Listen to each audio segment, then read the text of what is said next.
I mean, I think it could have used more Nightwing. That I think I would say Nightwing probably gets the most screen time in this series, and you're still no. We I need more don't know.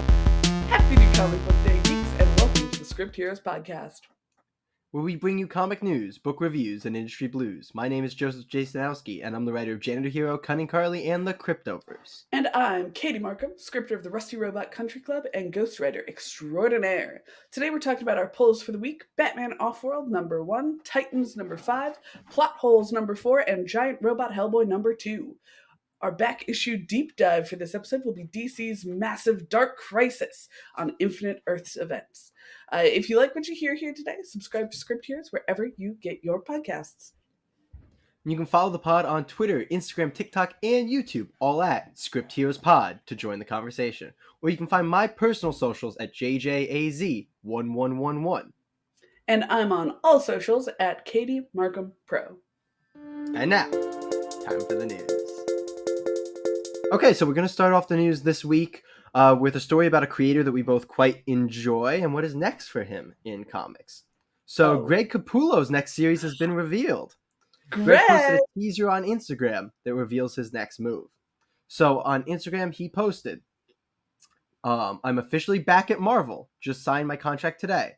Let's go. Fantastic Four, with a picture of the Thing.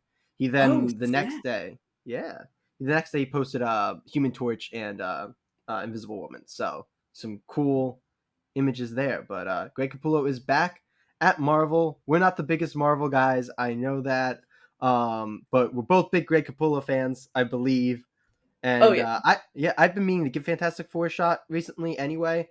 I'm interested to hear if you're disappointed to see Capullo move back over to Marvel, or if you're interested to maybe take a look at this series. I mean, I think we had like kind of lightning in a bottle with him and Scott Snyder working together.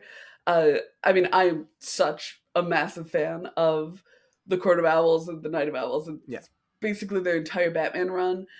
And their work on Last Night on Earth, fantastic. I don't know that I engaged with Capullo's work a whole lot when he wasn't collabing with Snyder. But I love his art so much. I think it was his idea to go with the kind of purple accents with New 52 Batman, which I am just chef's kiss, such a fan of. And like you, I've been meaning to hop into a Fantastic Four book. Over the years, Reed Richards has kind of given me the ick. So I've avoided it. I can't believe you just fucking said that on our. You just said the ick on our podcast, and I will never fucking forgive you. You have said yeet in both of our other episodes. I have. The ick.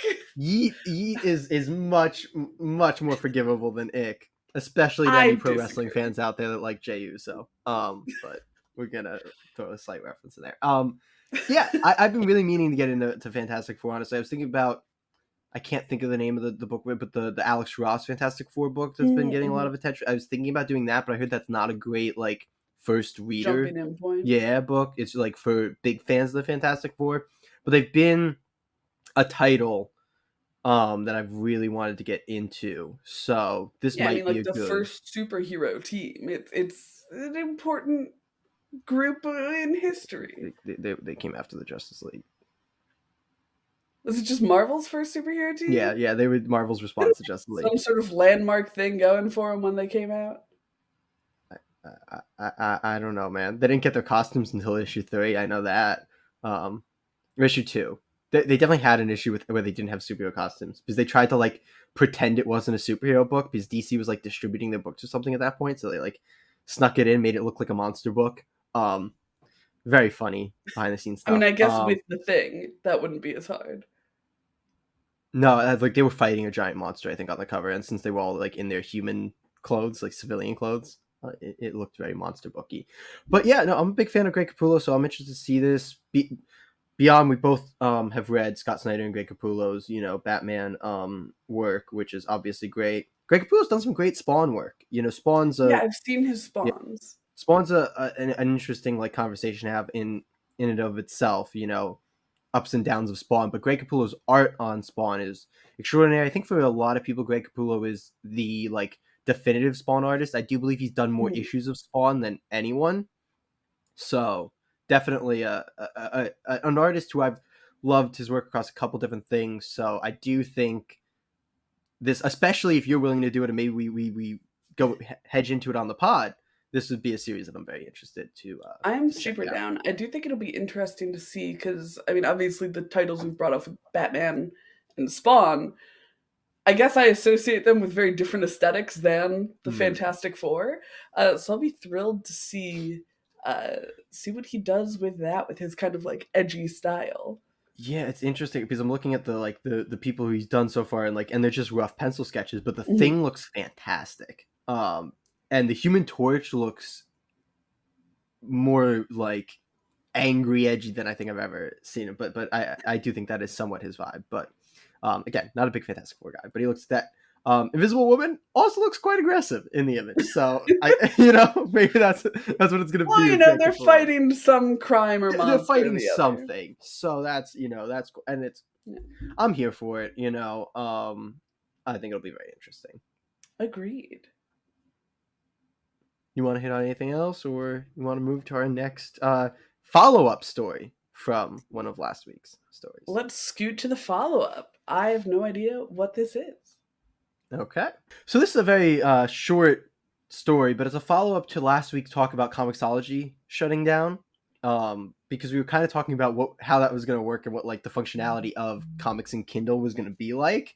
Mhm. And I've seen multiple people now complaining that when you read comics on the Kindle Reader, you access comics on the Kindle Reader, because of the way it's set up, every issue is its own book. So there's no lumping together of series or like continuation. Like every individual issue is a full book.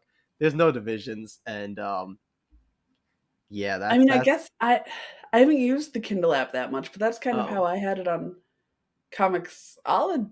Well, I guess it did group them together under a header, but the individual issues were still their own Yeah, but like you can go to links. series, right? You can go into the series and read That's there. fair. That is fair. That the is the issue on huge quality of Comixology is life that drop. everything is, I think, just shoved in together. So it's like, here's every single comic I own, and let's find them individually. Yeah, Um, that is rough. I know that you had tried out a digital service last week. yeah, Uh, Omnibus. I was looking to do it for one of the books this week because we've had a whole thing mhm. about me having a hard time getting a copy of one of our polls this week. Yeah. But they didn't have it. Plot Holes, by the way, is the book, wasn't on Omnibus. I don't think Plot Holes does Well, digital issues. I don't think Massive Publishing does digital issues in I was gonna general. say, didn't Plot Holes, was that not one? No, Whatnot is the one that's published through. Massive and Uh, Whatnot are the same thing.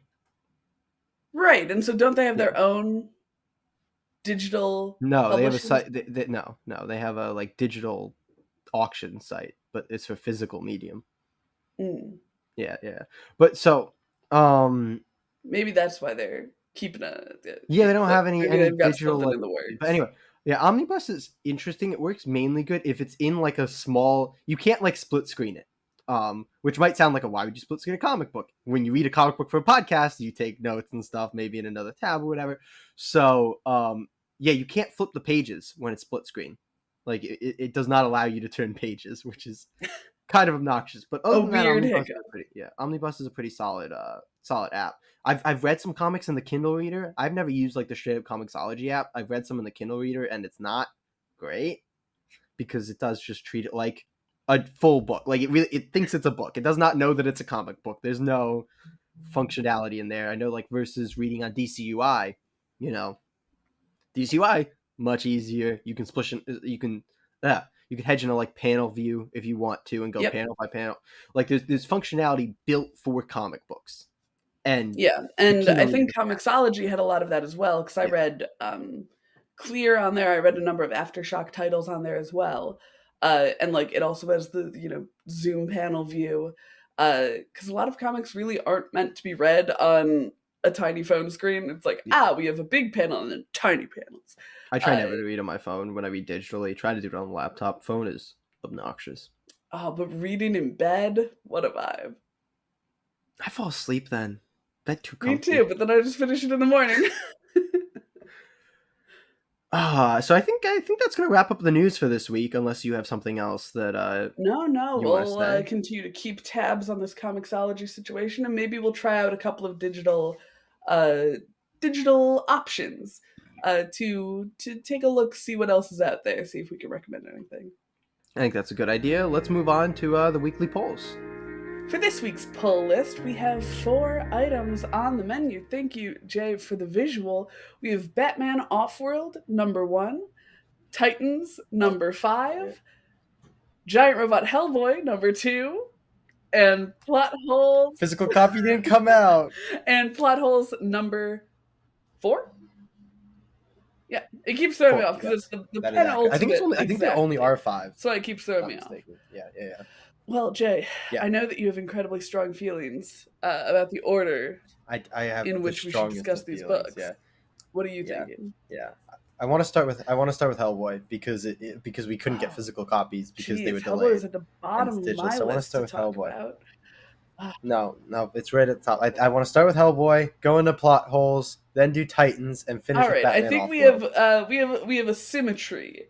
We had a similar symmetry in mind, so I will be a good host of the section, and let us start with Great. Giant Robot Hellboy, number 2. While Hellboy's robotic counterpart battles giant monsters on a faraway island, the scientists running the mission scramble and things at the lab get a little out of hand. Inspired by Mignola's viral hit pencil drawings from Mike Mignola, the Quarantine Sketchbook, Giant Robot Hellboy gets his own story in this 3-part miniseries. So, of course, the writer here is Mike Mignola, Hellboy, BPRD, all that with Dark Horse and plenty more. Duncan Fegredo is our artist. He's worked on Hellboy previously, Doom Patrol, Guardians of the Galaxy. And then our colorist is Dave Stewart, and our letterer is Clem Robbins. I mean, Jay, what is there even to say Who's done a about ton of Hellboy? Giant Robot Hellboy?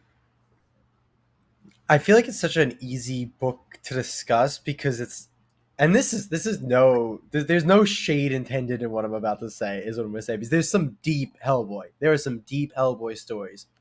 This book is about as deep as a kiddie pool. This book is just a fun time with. Missiles come out of his nipples. I just love him running around with in the Weapon X kind of. I don't know if it's an intentional Weapon X homage, but the Weapon X looking headpiece on is Hellboy's running around. Oh my gosh. Fun, such a fun. Book. The art and is so good, especially on those sea creatures. We have this giant octopus, this giant sea serpent wrapping around Giant Robot Hellboy. It's all the kaiju. It's just so many kaiju fighting. This giant Hellboy who has a flamethrower in his fist that he's spraying all over the place, and nothing looks better than fire in Hellboy stories. And I don't know what we can attribute that to because it's happened with different artists on Hellboy, different colorists on Hellboy, but it always tends to be something that's really gorgeous. Oh yeah. I mean, I do like that they have the little crumb of story going on with the empty vault and the person stealing documents. Yeah. It is a fun break from the action of Giant Robot Hellboy. I like that we get a little bit of kind of something to read rather than just something to marvel at and go, ooh! It's just fun. Oh, absolutely. It's funny you mentioned that because one of my knocks, and I'm trying to see if I can find the moment of it, but there was one moment of exposition, kind of summary in the break section that I was just oh, that's kind of a little, I don't know, dense is the right word, just a little rough. Didn't they establish that stuff makes monsters, or was it tears a hole in space, something like that? Either way, I'm pretty sure nobody's supposed to have any of that stuff. I was just that line's a little bit, but I feel like it stuck with the kind of goofy tone of the rest of it. Oh, absolutely. All in all, I don't know that there's much to say about the book. It's just a good time. That's why I want to start here, because I just think it's an easy book to be it's fun. If you like Hellboy, oh yeah, pick it up, man. If you don't like Hellboy, just stories that are essentially an excuse to draw cool shit, that's what this is. And it's it'll be for you if you like that kind of thing. Great action sequences. It's a fun time. Like I said, no physical book this week, unfortunately. But that means the day that this is coming out, That's it'll right. be So in you'll be able to stores pick up your physically. physical copy. Um, yep, just so fun. If we just want to hop into ratings, I gave it a smooth Yep. 8 out of Yep. 10. I think that it needs more plot to get any Okay. higher than that. Um, but I just liked it so much. I had a similar reasoning to you, but for me, I felt like I had to cap it out at a 7 out of 10. Like, I feel like just a good time for me is a 7 out of 10. Like, that is the line of this is a good time. It doesn't go beyond that. You know, it's great art. I know we've said that before, but just great art, great action, solid 7 And out you of know 10. what? This will be a pull list rec from me. Oh, I'm not gonna give it a full list rec because, based on your own logic, I would not tell somebody to pick up issue 2 of Giant Robot Hellboy without having read anything else. I feel like it's a book for Hellboy fans and it's a book for just fans of cool art, but I don't think this That's is super for fair. everybody. That So I'm is not going that to give is it my super full fair. list I rec. personally don't think you'd miss much not having issue 1. Still a wild ride on its own, but that's exciting. We love disagreement. And something that I don't know that Let's we're move going to into plot disagree holes, on right? much. Oh, Plot holes number 4. Are we ready? All right, folks, plot holes number 4, Surge, is not fucking around, and it's going to take more than just the full might of the plot holes to win. What is a team without a clever plan? And they're going to need a very clever plan to take on this threat. Get ready for the penultimate plot holes as they rush to stop Surge and reality itself as we race towards a raucous conclusion. Our writer artist on this book is Sean Gordon Murphy. The Wake, Chrononauts, Batman White Knight, and all of that universe stuff. Coloring is Matt Hollingsworth, and popping up again, Dave Stewart from Giant Robot Hellboy. And the letters are And World Designs. So hopping into this penultimate issue, Jay, what'd you think? yeah.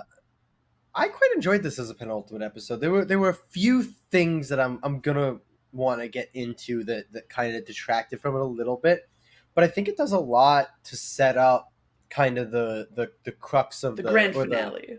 um yeah, like the climax. That's the word I'm looking for. The climax of the story. Um, we have I'm not remembering her name right Rossois. now. Rizwa. We get right into the action. That's the great thing. Like this jumps in on a great Because point, we had a bit of a cliffhanger and at the end of last like issue. that whole scene. Yeah, yep. And the whole scene between her and Serge is great to start this off. Then we get a really good dynamic with all the characters, and we get them all like giving their reasons for Mm-hmm. doing things, which is great. Motivation, characterization, very good. And Robin Hood's in this issue, and I love me a boy in green with a bow and arrow. And a So stupid hat. Uh, and and a a stupid stupid little little hat. hat. I I liked the picking up where the cliffhanger left off. The little reconvening and talking about their feelings, not to sound too much like Kevin from the book, but it was a little laid out for me. It felt a little unnatural in there. Uh, I felt that way when we got to Ed like restating the exact Mm-hmm. origin that we got in the issue literally right before this. And I was like, I get that she has to tell the others, but you don't have to then tell us. You can do a like fade to black type thing. We don't need to actually get that For information sure. And I again. think it was We just especially got it. because of how much I enjoyed their little fetch quests as they went to, get everything ready for this final battle. I really enjoyed them dipping into these other books and stuff and doing what they needed to Robot do. cops, Robocops, love it. Uh, Robocops. um, but yeah, I would have wanted more of that and maybe a little more of the desert scene, not to give too much away. And so I Yeah, found that kind of not the very beginning, but that chunk where they're preparing to go out a little forced, a little shoehorned. that's super fair. Yeah, yeah. I think my biggest problem with the series in general is that a lot of like the actual like quests in the books are too Mhm. fast, and we kind of run through them a little bit. I think it was like the last 10 pages of this book I really enjoyed, and I wish were stretched a little bit more. But yeah, I don't know. I thought it was I thought it did its job well. There was definitely a little bit of disjointedness and a little bit of heavy-handedness. But when that's all delivered with Sean Gordon Murphy's amazing art, it comes a little bit That easier. is so fair. Absolute props to that multi-talented man. One odd thing that I don't know that we've experienced in any of the books that you and I have read for the pod or for book club, I feel like there were a couple of typos in here, I did not pick up on them, honestly. which is just an That's definitely something that you don't want. exactly. But It's just an odd thing to see. We can cut in between here. Uh, all right, found it. Again, it's not a huge deal. It's just we simply place those character into new books, saving their lives. It's like, oh, odd to see in a an ostensibly well-renowned publisher. it should be what you're saying is it's missing the Yes, yeah, plurality. It yeah, should yeah, be place those yeah. characters. It's just an odd little thing to be like, oh, a typo. How odd. Absolutely.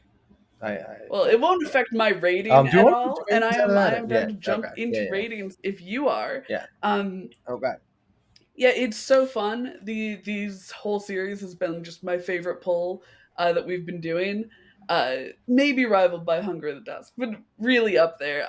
This one I'm still gonna give a 7 out of 10. Uh, What is the next I Hunger think that it wasn't as strong as a couple of the other ones just because of that mid scene, and I do think it suffers from the problem that World's Finest Teen Titans has, where you're kind of dropping in right before the end. I actually don't know that this is as bad as that, and honestly, I think I will give it a pull list rec. I don't think, yeah, yeah, Really? I think Okay. that Okay. it Interesting. doesn't Interesting. rely on everything else in the series as much Okay. as Okay. Titans did. Yeah, I give this a 7.5 out of 10. I think it's a very solid penultimate issue. I agree. I think that it is pretty accessible if you just pick it up and you read from where it starts. It re-explains the origin, which is annoying if you read all the issues, but it works for a jumping on point. I'm also going to give this a poll list rec, I think. So we've got our second Look at official that. poll list rec. But as I think this segment is going a little bit long, let's move on to our next poll. We also read Titans number 5. The Titans are going green. As the team desperately attempts to heal the Borneo rainforest, they reach out to the only avatar that can help, Swamp Thing. And Wally and Dick think they're safe, but they've trapped themselves on Mars with a murderous alien parasite. This is coming to us from writer Tom Taylor of Nightwing, Deceased, Injustice, Wolverine, and the artist Nicola Scott from Birds of Prey, Wonder Woman, Black Magic. The colorist is Annette Kwok, and the letterer is Wes Abbott. So, Jay, I think I we feel like the both. colors on this book are great. I just wanted to say that out of that. Sorry, what was that? Yeah. I said I think the colors on this book are great. I Yes, just wanted to say that, I as you mentioned agree. the colors. I feel like the colors on this book are phenomenal. Unfortunately, I don't feel that way about the plot of the book. Seamless segue. No, me neither. It's man, I'm gonna do a spoiler because I know this is a spoiler-free review, but if the spoiler happens in like the first 2 pages of the book, I think it's fair game, or like 3 pages, however long it is. I think it's 5 pages in. But the summary is like, Dick and Wally get a surprise. It's resolved in 3 pages. What the fucking hell? Everything we've been building great is to. that I had to across add that 5 into issues. the summary because the actual summary from the solicitation of the books doesn't even mention it because it's resolved right away. It's this thing that gets built up to so well. Yeah. Like I was so excited about the betrayal. It was the only and I love Tom Taylor. Nicola Scott's art is great in this. This is not. I don't like shitting on creatives. I don't like shitting on comic books because not a good vibe. The only thing the book has accomplished up to this point, because there's so much filler in this series, it is actually annoying. The only thing it had built up was this parasite mind control. Got into Linda. I actually got really excited at the end of issue 4. It's resolved in, I legitimately think, 3 pages with those characters. 3 pages with those characters, and it is the most. Sorry, 4. Just counted it. 4, and it actually upsets me. Like, this book is at the point that is actively annoying me because it's squandering good characters, it's squandering good talent. I don't know how this book is coming out of this creative team with these characters. It just feels like nobody cares. And like that is a thing I Mhm. hate to say, but it's honestly what this book feels like because it's not I'm gonna doing push back on anything. that a little bit and do a bit of speculation. I have a very similar issue with the book, downright the same issue where it. I keep saying, "Oh, it's building to it. Oh, it's building to it."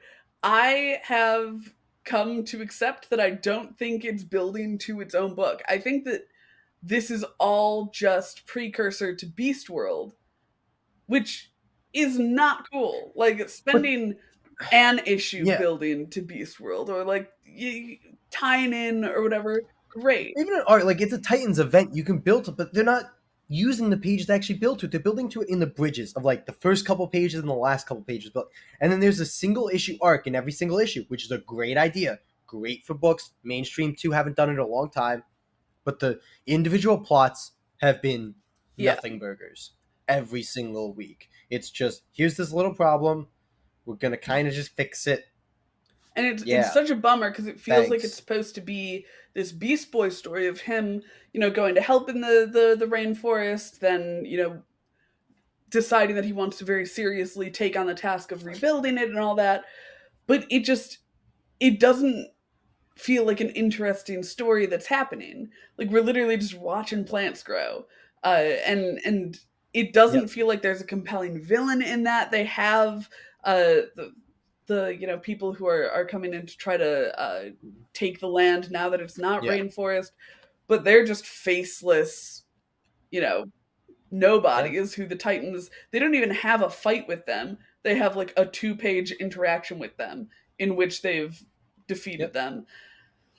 It's just missing so much, which is such a bummer because Yep. love the Titans so much. Tom Taylor's Nightwing has been my favorite thing to read since he got onto the book. It's just such a bummer and such a disappointment. Yeah, yeah. I'm a big fan of Tom Taylor. You know, a lot of people have their issues with Injustice. I think it's actually a very well written series with what he was handed. I do want to say because dropping the nobody cares. Nicola Scott's art is really good, and I don't want to sit here and shit on the book and make it act like the art's not good. There's a lot being done with a little, and that Mhm. is really nice. Every time that, like one of those Yeah, parasites yeah. is spat out or whatever, it's disgusting to look at, but that is Hmm. a credit to the art. So there's things in here that are good, and I've been literally messing with our rating as we've been talking, as we've been going, because I feel like it's not a bad comic book, but it upsets me so much because it's issue after issue of okay, well this issue wasn't really good on its own, but we're getting somewhere. This issue wasn't really good on its own, but maybe we're getting somewhere. But they also don't feel like they're good together because each issue is also doing its own plot. So I just don't know what's happening anymore, and I'm getting actively frustrated. So I'm dropping the rating in my head, and I've dropped it now twice, and I I'm mean, I not think that's as pleased. good a bridge as any. And What is your rating of Titans number 5? I'm jumping between two sub numbers right now. I'm gonna land on a 3.5 out of 10. I think that's Um, super fair. Do you want to expand on that at all? yeah, it's just it doesn't do anything. And like at the end of the day, a comic book either needs to be a good individual unit or it needs to be a part of a whole. I feel like Titans is trying too hard to do both, and unfortunately, then is failing on both accounts. Again, not a detriment of the creative team, but a detriment of the way that this title in general Yeah. is coming out. I'm actually right there with you. I put it at a 4 out of 10. And most of that is coming from the art. Like I like Yeah. the art a whole Yep. lot. I do have a slight problem with Beast Boy having like he's got some Yep. weird quirks in his Yeah, we've appearance, talked about this exactly, yeah. before. But overall the Yeah. art is Yeah. is great, but even with that being the case, it's Yep. not enough to even drag it up to like a middle of the road book. Yeah, yeah. I actually feel like this was the best Beast Boys looked in the series. I feel like it's a little bit better than what it had been. His sideburns had looked real Yeah, weird. They're, yeah. they're getting a little better, but no, I agree with you. And yeah, this is not. If I think it goes without saying, it's not a Polish Not wreck for for me. me. I don't think the series as a whole is a Polish wreck for me. I I'm hoping it gets better. I'm hoping Beast World is the big Yeah, I'm turning hoping point. after Beast World when it can kind of do its own thing, it'll be better. Yeah. Yep. Agreed. Do we want to move on to Let's Batman do it. Offworld? Batman Offworld #1 is a routine night in Gotham City for a young Batman that proves to be anything but routine when the crime fighter is confronted with a sort of foe he's never faced before, one from beyond the stars. A universe of possible alien threats leads Batman to make a daring decision to venture alone into the far reaches of the cosmos for the first time, where the Dark Knight will face the fight of his life. This is coming to us from creative team writer Jason Aaron of Original Sin, Thor, Doctor Strange. I thought I saw that this was his first Batman title, but I also think he worked on Joker Asylum, so I don't know what they're counting as a Batman title. But Probably a Batman well, it's title. Batman Joker Asylum. Uh, and our artist is Doug Mankey. He's done a ton of Batman as well as some Green Lantern. Colorist is David Barron, and letterer is Troy Petrie. Yeah, I just want to quickly ask: is that an official summary? Yes. That's a little weird. It's a little weird, so because like it starts with something that happens at the end of the book. Like I know it's like a flashback, but Yeah, that's it's very a bit weird odd. that they drop like the I whole was reason. glad to see Yeah, it that's a because weird I don't summary. know if it was just my reading of it or just me not even thinking of it. I didn't go into this knowing that this was a young Batman. I was aware of that from out of comic stuff. Like that's how it was solicited and everything. Like Batman's first space adventure, essentially. Makes sense. Yeah, I tend to avoid most everything in case I spoil the That's news fair. for myself. Yeah, I do that with the books I know, but like this was a book that I had to be like, oh, do I want to read it? And then yeah, I love this book, man. This was so much fun, so much good. Like Batman silhouette of like they don't. There was the line of like they don't know to be Oh afraid of the yeah, Batman. They big will, moment. or yet, or whatever it was. Like so good. We have that great like starting method of like we're gonna see from the villain's Mhm. perspective as like Batman's like creeping Gosh, around. I Love laughed it. out loud when he just like poked out of the vent. So Yeah, good. it's a fun book, and the alien Mhm. designs are amazing in this book. Honestly, such a fun time. The robot who wants to be punched, I love it. It's a fun time. We need a Ione is a very Cameranian by the interesting name of character. Ione. Yeah, yeah. I remember seeing like the ads for it in a book and be like, oh, Starfire's in this random Batman book when like before I'd really seen her, and then be like, oh, okay, it's Tamaranian. I feel less bad about that, but yeah. Super. Batman has a chainsaw in this Oh my too. gosh. That just had to be addressed. Batman with a chainsaw had to be addressed So because good. it's And Batman the with a villain chainsaw. line around it of like, what type of trouble are they experiencing? Chainsaw trouble. So good. This book is clearly just Yeah. like having fun with Batman himself. My hope is that this is just Batman learning to fight aliens for the entire run.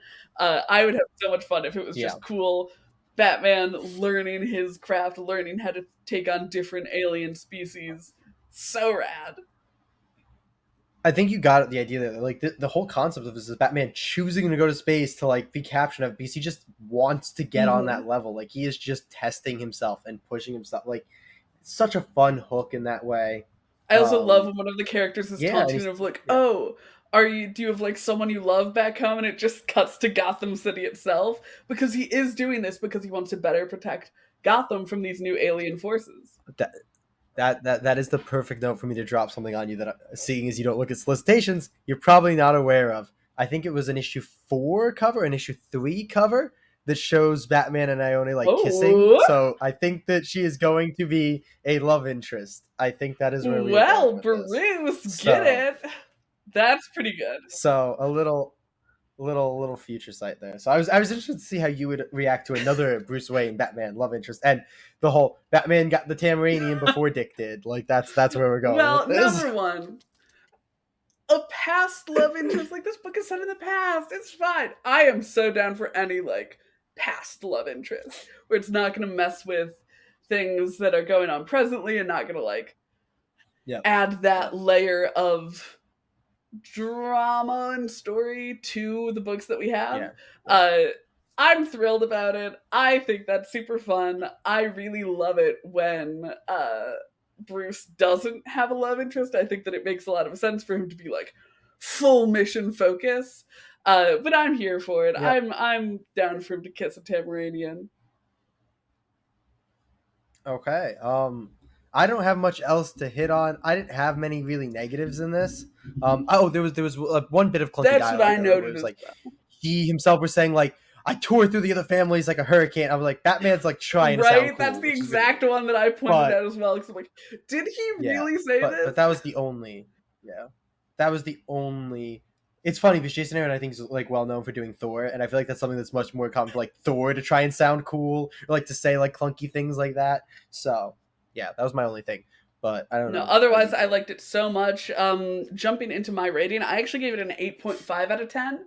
Uh, yeah. Hey, Oh, with high five. same, Oh, nailed it. same, boom. Yeah, this is going on my pull list rec, and I'm so excited to pick Me this up too. Me each time it too. drops.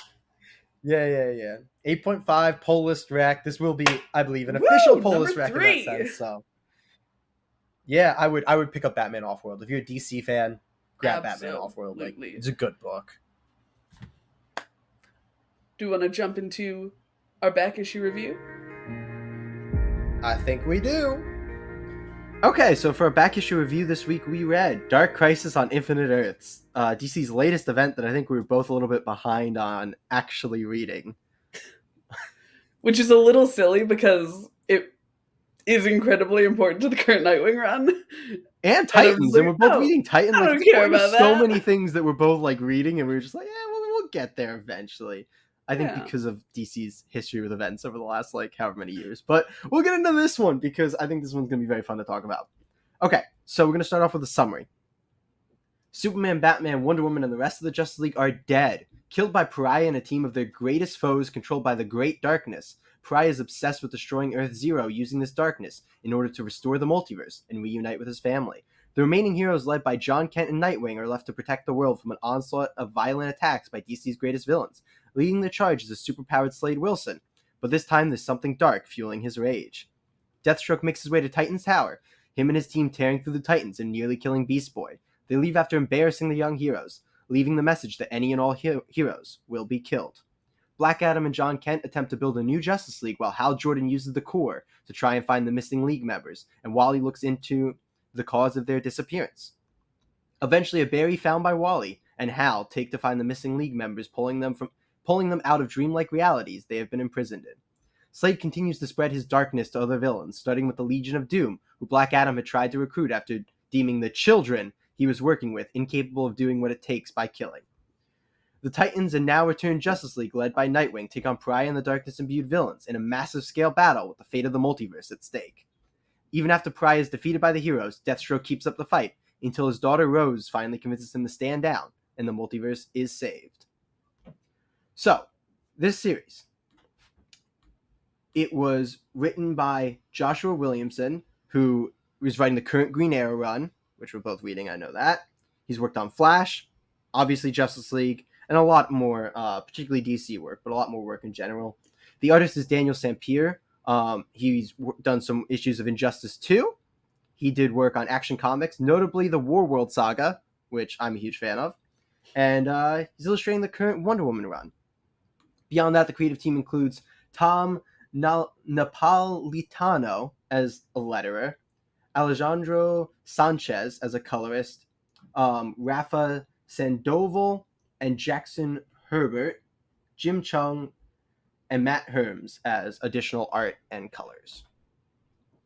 That is basically everything. I will say a little bit of an oversight, not saying before the summary, but this is a spoiler-full review.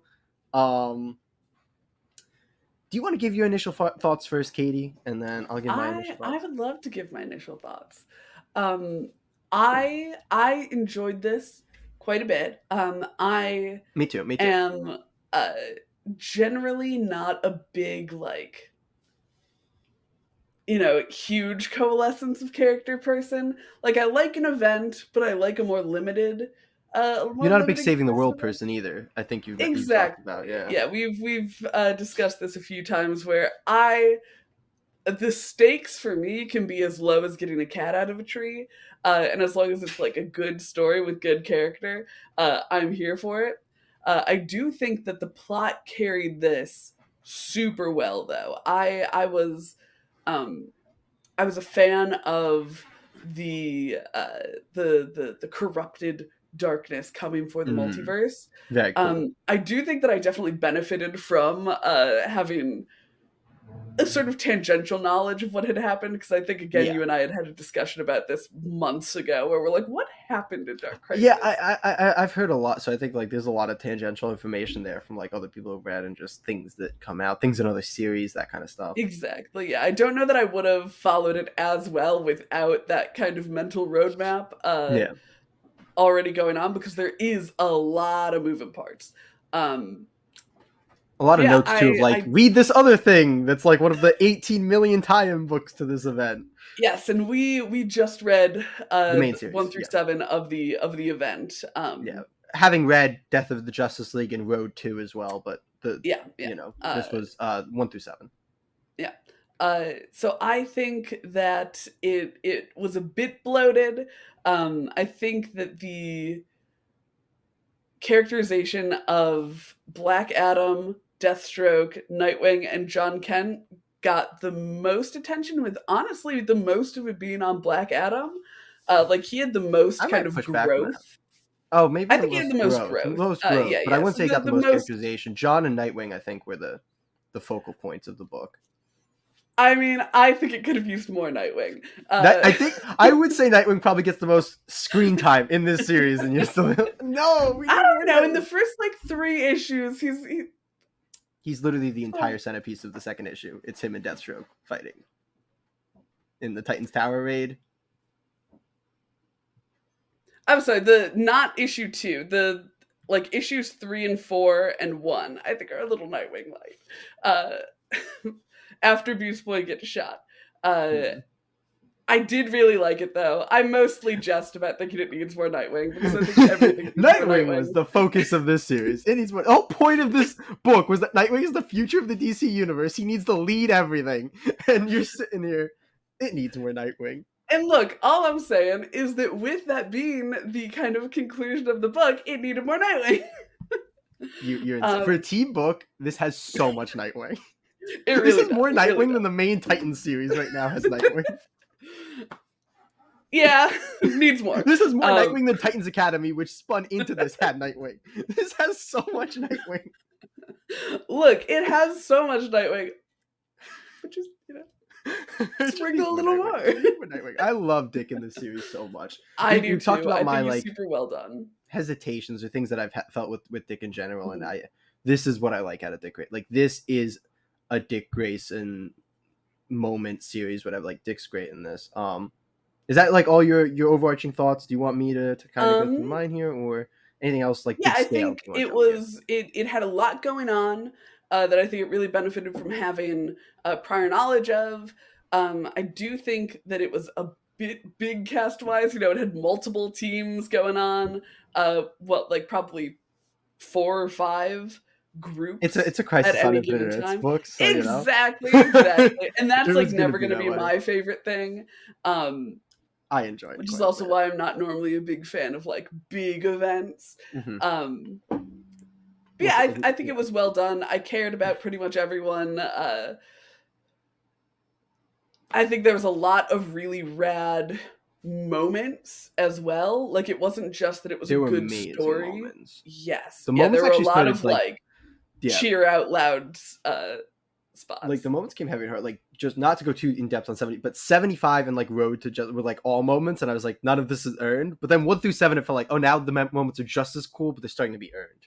So that was really Exactly. great. Yeah. I love this honestly. Like best DC event in maybe like a decade plus, like in my opinion. Like this was so much better than like low bar, but things like Heroes in Crisis, Endless Winter, like Oh, so much better than all of that. Again, like you're stepping over a stick basically, Doomsday Clock. Like you're stepping over a stick, but you're they stepping jumped over over that the stick. stick. Yeah. Which is good because like they were digging under the stick, like they were really digging under the stick. Yeah. This was Yeah. Yeah. like my hesitation to read this was unfounded because I enjoyed this so much. And like Daniel Sampier is an artist who I've always enjoyed, so that was not a concern at all going in. And the event books usually have fantastic art, so that was never a Yeah. concern. It was the writing, and Joshua Williamson was somebody who I was like, I don't know what to think. The only thing I've read of him is the current Green Arrow series, which is a little all over the place. It has great moments. It has things where I'm like, what's going on? But getting in this, I'm like, no, this is a good writer, because this is the juggling that's done with the huge cast size that you talked about in this book is just incredible. I really, really enjoyed this series.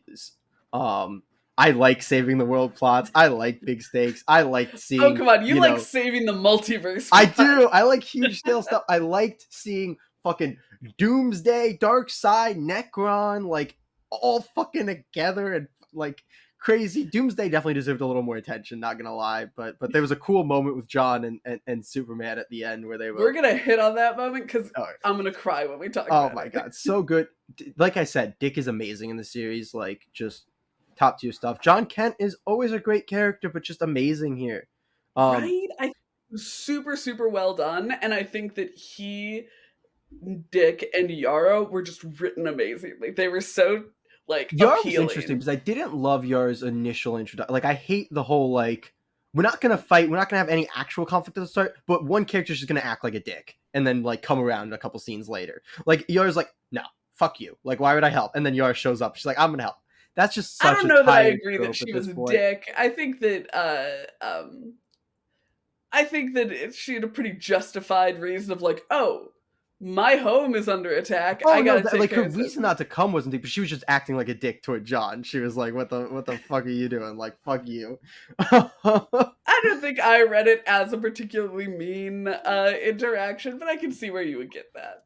I'm trying to remember it because it was like in issue 1, so it's a little bit, Yeah. but I remember like noting that with it. But anyway, I also like, I get the point was that John didn't know how to form a Justice League and it failed. But goddamn, don't shove Harley Quinn in any version of the Justice League. Like dumbass shit right there. I'm very happy that Harley was for once not front and center in a DC event. I think we Right? both had hesitation when the image came out of the new Justice League and we saw Harley there and we are like, ah, fuck this event. Fuck DC. We're done with this shit. But no, actually focus on the characters who should be the future of the DC universe. People like Dick, people like Wally. The Green Lantern Corps was handled well in a DC event. Who would have thunk it? Still I would didn't get actually a ton of love attention. if you have Yeah, organized or disorganized thoughts on the matter. As our resident Green Lantern expert, yeah. I would love for you to break some stuff down Okay. for us. This was Let's just interesting. jump into the Green Lantern lore of this book. Yeah, there was a lot of Green Lantern Corps. He obviously, like, the darkness is apparently some form of like the Black Lantern Necron. Like that was the idea, because it was all coming from this black power battery.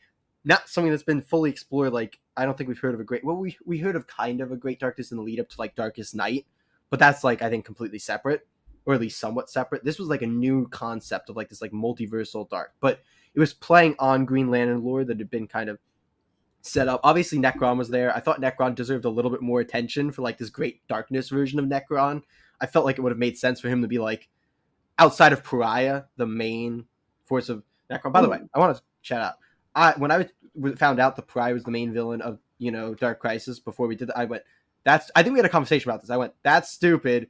Pariah's like the guy who has to witness all the worlds. Like, what the fuck is Pariah as a villain?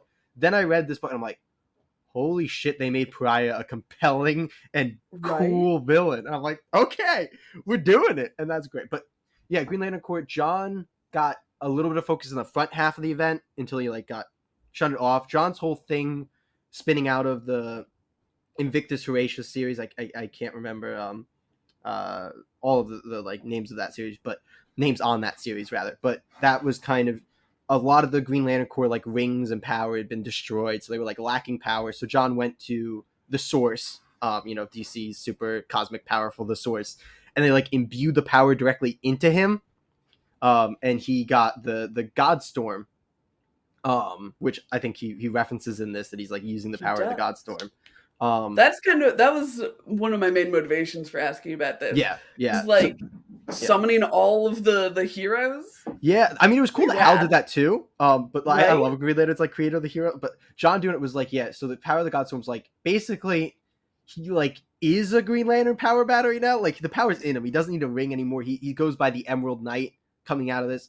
And like yeah, so he just they basically gave him cosmic like source power bullshit. There's a big game I feel like in Green Lantern lore since like I don't know, forever now, where writers just try and one up each other with Hal and John doing more and more impressive bullshit, and it's very funny. It started with like John exceeding the limits of a limitless ring, So they're like, bet Hal's gonna forge a ring out of pure willpower. Like, okay, fine. Jon Stewart will be the willpower. Like, they just keep chugging along, but it's really fun. Joe was really cool in the series. Mhm. Kyle got a little bit of spotlight. I was kind of like, I didn't know what was going on with Kyle. He's finally showing up after Wayward Son, which we talked about last week, which is the current backups in Green Lantern. Kyle's getting the next lot of backups, so we're going to see what's going on with Kyle, but they did a good job balancing the core, I think, in this book. But yeah, a lot of cool Green Lanterns do a lot of bullshit is the sum up, but I thought they were handled fairly well this event, even if I would have liked a little bit more of a spotlight. Right? I did also, I was such a sucker for like cute lines. I loved when in the end when Barry was like, Hal, when are you gonna have a family? And he like flies up to the Green Lantern's like, I got the biggest family of them all. They That had a was lot of so those. There was well like the done. Brave and the Bold line with like the two of them too. Right? A lot Oh of my fun. gosh. There was a lot of good Hal and Barry stuff in this. Yeah. I thought Wally was very well handled in the event too. I like Mhm. Wally. Yeah, like again, would have liked a little bit like Wally and John, I think, are like the two characters in general who I would have liked a greater spotlight on in this Mhm. series. But I get that it was more on like the follow-up heroes. But that's like the weird thing is like, Bear. Well, I guess yeah. So like John like died instead of Hal because he was like on the series. So that meant like Hal was left behind despite being one of the OG Justice League members. So I was like, what? But Wally Yeah, was left behind, so let's Wally should actually come grab around. a hold of something you did there and run Yeah, with that. The whole concept of legacy characters is yeah. super That was central like the whole thing to here. this book. Yeah, Deathstroke's motivation is literally destroy legacy heroes so no one will be a hero anymore. I thought that was super rad. I think that that tied in really well to Deathstroke's motivations in general, uh, and really kind of made me believe that Deathstroke the Terminator was manipulated into doing this. I wanted to ask about Deathstroke's, like how you felt about Deathstroke's movie, because this was obviously there's a power. This was obviously like a different characterization of Deathstroke. I think is Yeah. fair to say, like a very strange side of Deathstroke. But yeah, I want to know how you felt about that. But we can talk about the legacy heroes too. But I just quickly, if you want to tell me how you felt about this Deathstroke. Um, I was really on board with him up until the end. I didn't love the whole like, Dad, no, and then he kind of deflates. I didn't love it either, honestly. Like I honestly kind of wish the series ended with 6 or like some version of like 6 into like the post stuff. Mhm. Also, that light tease at the end from Young Justin. What the fuck, man? What the fuck? I'm excited. But like, why is Amanda Waller and like why is Amanda Waller and Peacemaker involved in fucking everything in DC Comics now? But cool. Anyway, yeah, I felt kind of similarly about Deathstroke. It was a little odd. I got behind it with the sense of like, okay, it's the Great Darkness manipulating and controlling him or whatever. But I was the same way of like Rose being like the no that I did like Rose in the series earlier when like Me she too. shows up, Yeah. and Rose was. I I did think that's what I love also about. Yeah, go. I did also feel a little robbed of the round two essentially between Dick and Deathstroke. Like their fight in issue 2 so rad. They've got like this 2-page spread that is just them punching each other, and I'm such a fan. Epic. Every time Dick and And then Deathstroke fight is so good. right, and then with issue 7, it's really Deathstroke fighting Black Adam in like street brawler rules because they've both lost their powers. And I'm like, this is fine. But like Like, come on. in issue 6, there's like that like not flat, but like they're like in the Great Darkness and like he's Robinified and they have that fight. That was really cool too. Yeah, but that was like barely even a fight. I mean, it goes on longer than the fight in issue 2 does. What is Issue like, 2 is 1 2-page spread. The fight in issue 6 I think goes for several pages. let me scroll through here. It does end very anticlimactically because like Exactly. fades away. No, that's very fair. But yeah, no, I definitely didn't love the like ending there with that. But Yeah. But an ending I did love was John Kent's. So Like I feel like we get such a good arc of John really being portrayed as like a kid with his head underwater here to in this last like kind of fight that he's in. I'm literally getting goosebumps just thinking about it. The way that he becomes Superman there. And he Oh has my the tattered gosh. costume in like a death. Exactly. And something to say about Joshua Williamson. So much respect for DC history. The amount of parallels from things. The Hmm. way the Justice League dies. It's the same panel thing. And Daniel St. Pierre, too, with artwork and everything. Same thing as, Crisis on Infinite Earth, the way the Barry dies. There's so many parallels to Death of Superman. In even like the funeral for a friend thing, like the conversation that John and Nightwing have and all that. And they talk about past deaths and everything. Like, there's so much love to the history here, and I think that makes this event work so well. And like the thing Right? I think, yeah, Especially as something that's launching the future. yes, And like with John's near death experience, the just the moment of Clark returning and just catching Doomsday's head. Oh my gosh. So good. The way that it is bringing the old and the new together. it's such a good moment. It as is, the moment where John comes in when Dick's about to sacrifice himself, and you have that like classic Yes. bullets bouncing off the Superman shot. Hmm. I don't know, and like credit to Tom Taylor for the work that he's done on John Kent. It's been phenomenal. Hmm. He's done a great job of making John Kent into a, you know, good character. I don't think anything's done more to make John Kent into Superman than this series. Like this is Superman, and the whole time through I never went no, and I do that a lot because listen, I get so frustrated with we can have 5 years with the same fucking title. Green Lanterns, it works. That is a title. It's their name. I hate I'm a Flash. I'm a Superman. I'm a Batman. Stop it, please. Give them different names. Kill off the original. I don't care. I like legacy heroes. I don't like them both being there at the same time. But this was a great look into like this is Superman, and I bought it. In a very genuine, earnest way because I think Nightwing and John were just characterized so ridiculously well, Oh yeah. and the art was gorgeous. I mean, all the way. It was. It was. Hell, the moments that 2-page spread you mentioned. God, everything with John Kent, bullets bouncing off the costume whipping. Yeah, I think we're probably getting towards the end of our chat here. I would love to know if there's anything specific that you would have want changed about this. Um, the reliance on tie-in issues a little high. Like it was annoying to be like, did you read this? Did you read this? Read this. Here's this thing that was super important. Frustrating. I don't mind like the separate Earth books for all the Justice League members that are like Mhm. on their own dimension, but like there was that like green one that apparently gave us how they got that weapon to end, and I'm like, that Yeah, doesn't need to be its own thing. The other thing is just if you're gonna do an event, and so often the events are spawned out of Green Lantern villains because they're like the most cosmic-y thing. right. Green Lanterns need a bigger spotlight. Like you can't be like this is a Necron Black Lantern type villain, and then they get a couple issues where they're focused on, but they're not there for the conclusion and stuff. And it's just like, don't do that. Don't do that. I will say, I think I give a lot of slack to the series because it really focused on a lot of my favorite characters. Yeah.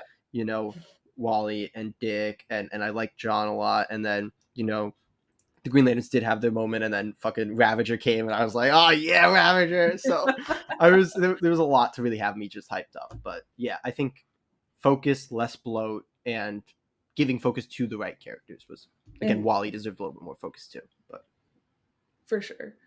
I think the issues I had were pretty similar to that. I also think that the ending was a little rough. Like John's ending, great. Even Dick's ending in the darkness, I wasn't like super jazzed about. I was like, okay, this is fine. It just felt like it didn't come from anything. Like it made it feel like it was coming from something by tying it back to the opening monologue about the candles. But yeah, that really wasn't enough for me. Uh, super fair. I think that they didn't stick the landing on a few of the important characters, and I'm just not a big Black Adam fan. Like we've seen him in Justice League Endless Winter as well, Well, he and was it's just like characterized so differently though. Like it's he just was he he's one was foot in, one foot out of being hero villain, and it's just so. Because it's not like he is this just middle. It's like depending on the event, he's either shifted one way or the other way, which is very yeah. frustrating. I think. I think so too, and I just don't find him super exciting, and he was given such a spotlight here. And I feel like he didn't do a lot with the spotlight he was given. Yeah, Uh, which is but yeah, super super I fun. liked it overall. Do we want to hop into our ratings? Yeah, I do want to say one dick moment that you kind of reminded me of there. The great dick moment is when Black Adam says like you should. We all know who should be leading, and just transitions to the next panel of Dick, and I'm like, Yeah, roll credits. We did it. pretty good, Yeah. pretty If you want to good. start off though Um, with rating and sticking it on your top 10 list, I'm very excited to see for sure. how you do I that. think that this event was done very well overall. It's unfortunately not my favorite kind of story. Like I really like those tighter casts. I'm just having five It's all different personal groups doing preference. Yeah. five different things. Yeah. Exactly. So that doesn't make it objectively any worse, but it does mean that my score is going to be a little lower than if Which it is super was fair. more of an up my alley book. Yeah. So I think I'm going to sit it at a 6.5. Mm. I think that the cast was too bloated to the detriment of the story. I also don't think it reads super well as just a 7 issue block. Uh, I don't think it stands on its own super well. So it's also going to go to the number 3 slot behind Noctera and Radiant Black. I'm gonna push back a little on that. I didn't love the ending either, but I do think that this actually works pretty well as a 7 issue story. I wish there weren't the like a million notes about read this other thing because I think that gets a little frustrating. But I do think that there's a very followable story. I think it's very satisfying on its own, and it's just a lot of fun with great moments, great action sequences, great characterization. Like it's got what you want out of a big picture DC event. Like this is gonna be my measuring stick when we go to other DC events for the time being, unless we jump back to really good old stuff. But for the time being, this is gonna be the measuring stick for me. I'm gonna give this an 8.5 out of 10. And this is going to Ooh. slot, and this is going to annoy people. This is going to slot above Radiant Black and below Noctera and sit at number 2 on my list. I do want to follow it up with being that is Radiant Black Volume 1 as a volume, which I didn't think worked great as a volume because they shifted main character and, we had a conversation like, what is the story of this volume? Yeah. So, really did enjoy that. Definitely has potential in future issues to be better as a whole, but this is going to slot number 2 on my list. So we have a change in our We have list. different lists. That's Yeah. thrilling.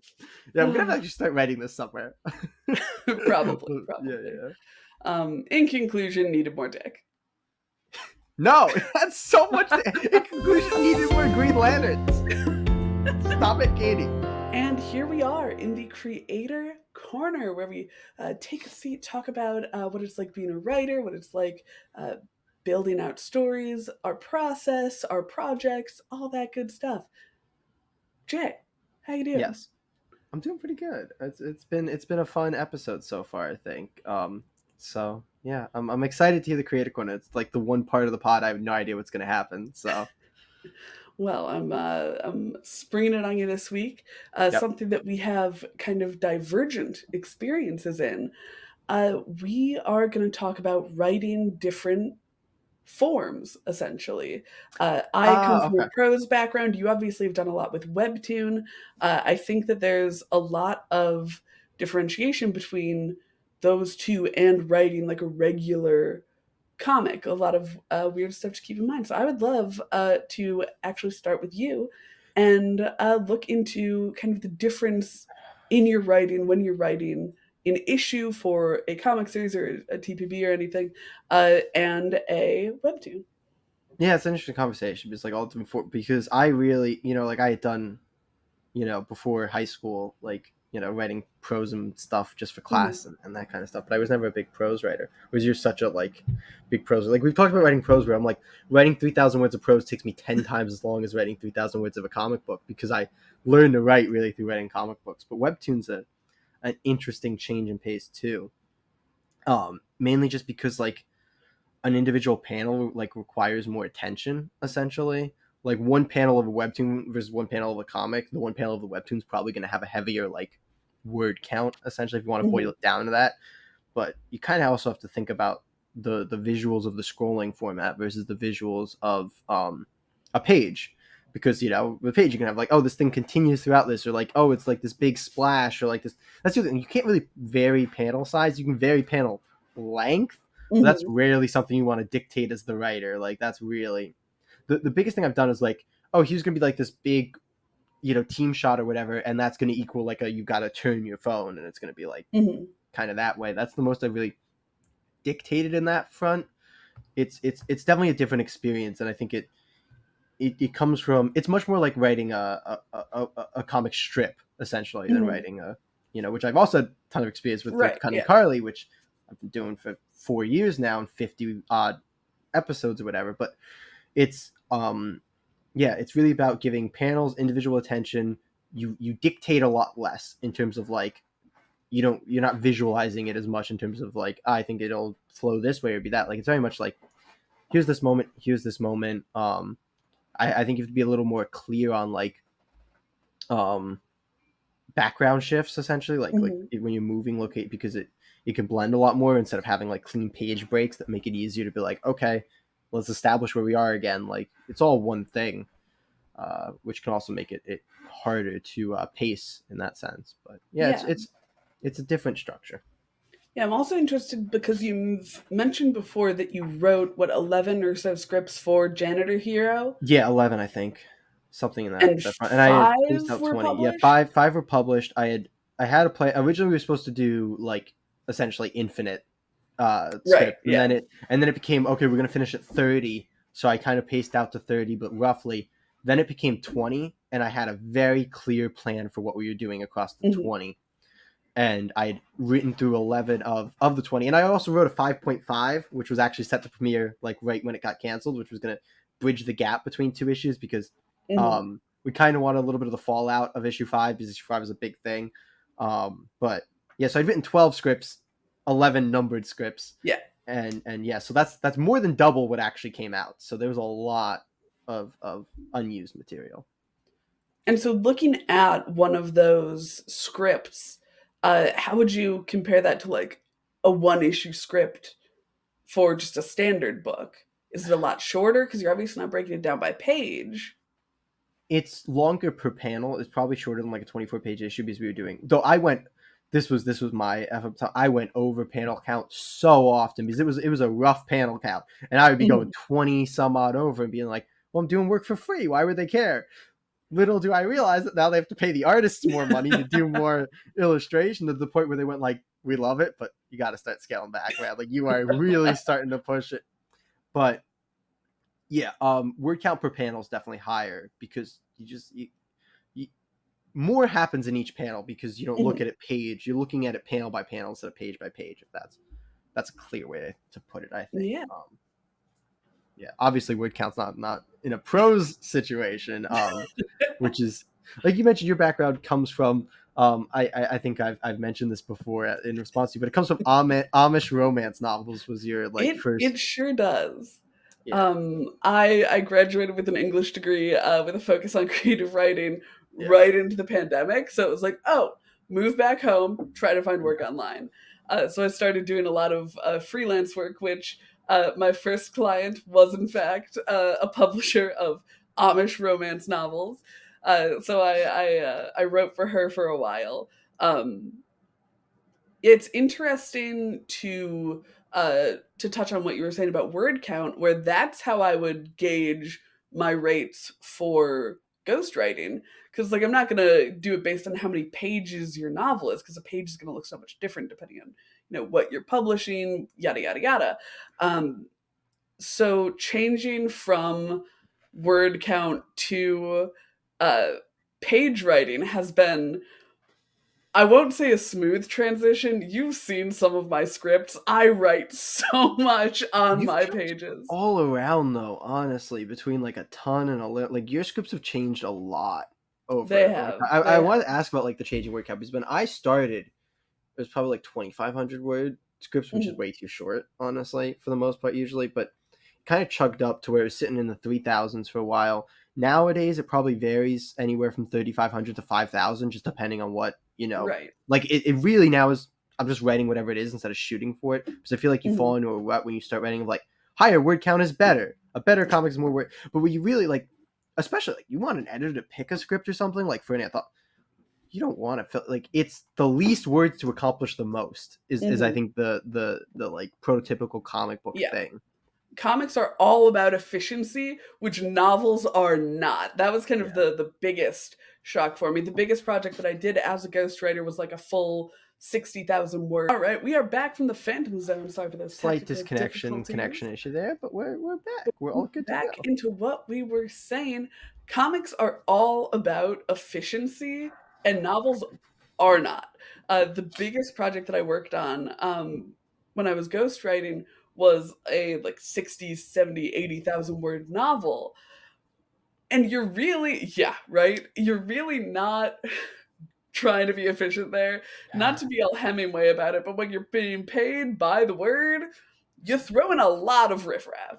Uh, like it's I mean, it's funny because I'm writing a novel right now for the Cryptoverse comics that I do, like a tie-in mhm, novel, and I'm still trying to get there in low work because it takes me so long to write prose. Honestly, you are so fast at it, but compared to me, but I struggle with with filling out word count in prose. yeah, I don't understand writing novels, man. It's a big task.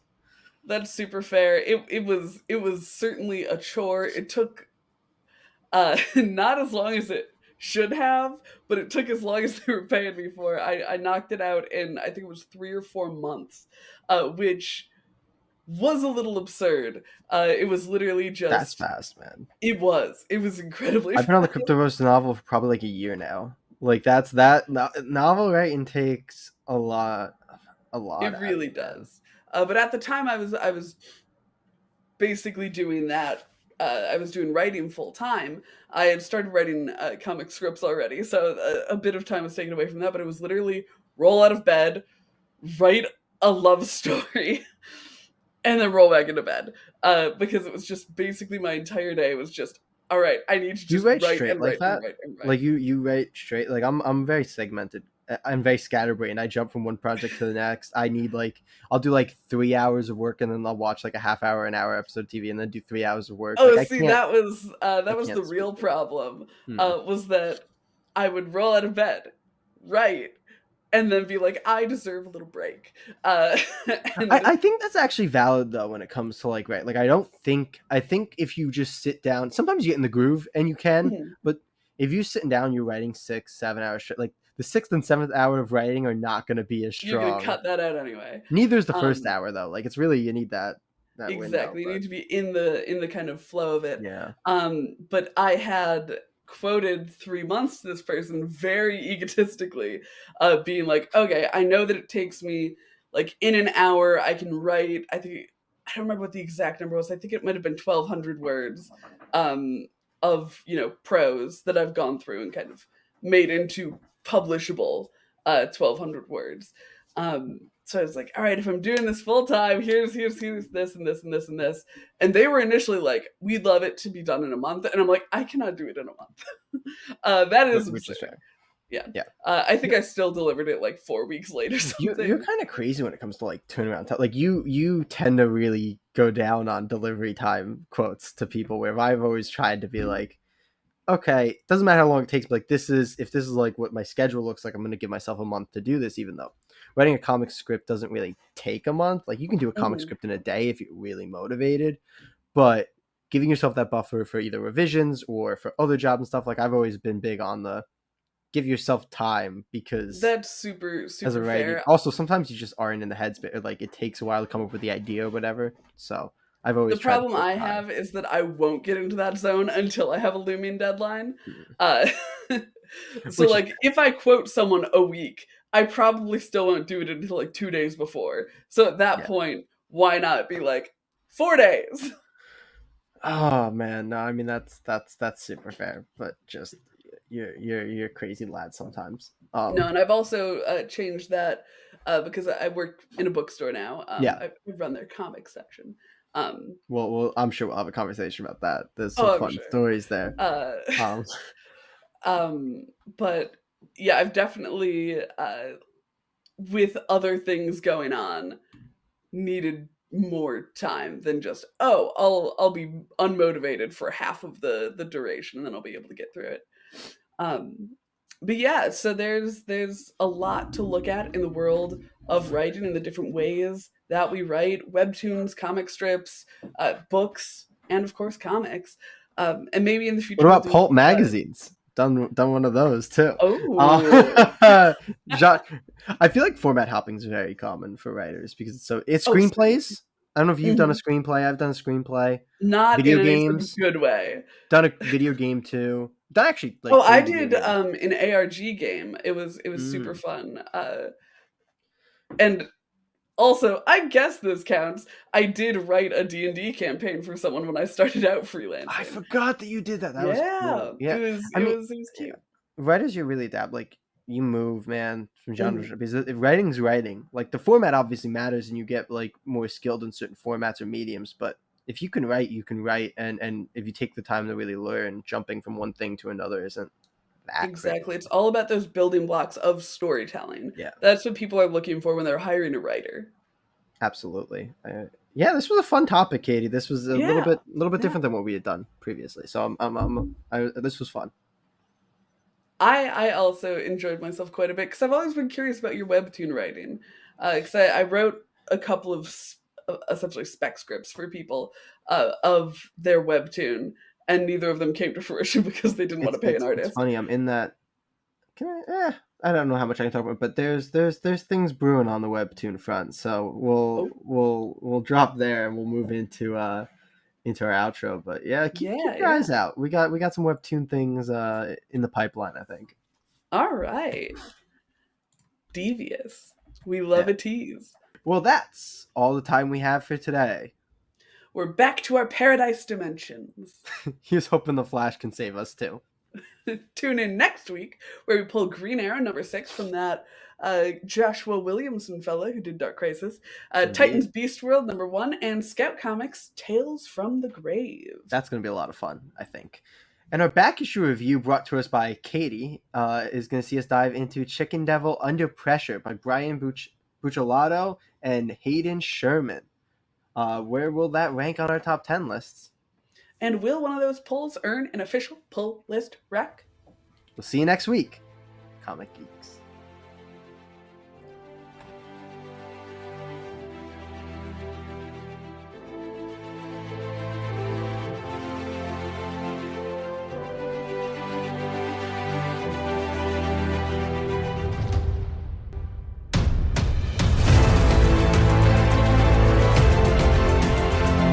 You're the one in charge of editing it out. You what the Katie? We started, you asshat.